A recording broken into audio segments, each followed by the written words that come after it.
and years. But the second thing we started talking about was expanding the supply of housing.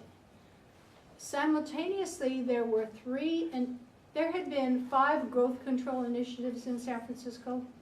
I was involved in all of them. The first one was height limit only in 71, Duskin height limit. The second one was Son of Duskin, which was June of 70. Duskin was November of 71 is a mayor election. Diane came in 3rd. She ran. No, Diane was in 3rd. She came in 3rd in 1975. But in 71, Alioto was reelected, and Prop M was on the ballot. Pardon me, Prop T was on the ballot. Prop P was on the ballot in June of 72. And then we quit running height initiatives. And by the time Prop O came on the ballot in 76, Judy, did you send out this cheat sheet? Judy has a cheat sheet. She didn't send it. She didn't send it to you.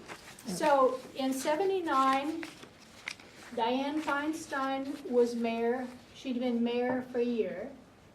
It was after Moscone's assassination. We put on Prop O.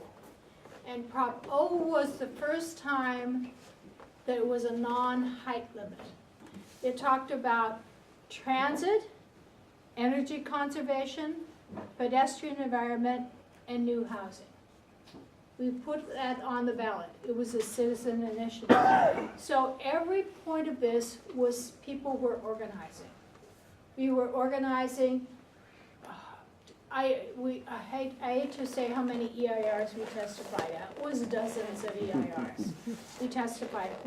No housing, no downtown project ever went through the Planning Commission without SFRG and Choo-Choo and the housing people and the transit people testifying.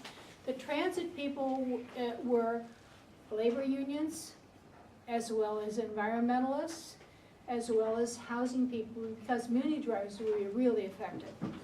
And so Prop O was on the ballot in November of 79. It did win by about 14,000 votes. Then they changed the downtown plan because they changed the planning directors. It was Dean Mackers. He was Diane Feinstein's planning director. And so they started doing the downtown plan and all the studies in the downtown plan. One of the great strokes of genius, I have to admit, that SFRG did was we dug in on the growth control assumptions and the housing assumptions and said no one can afford.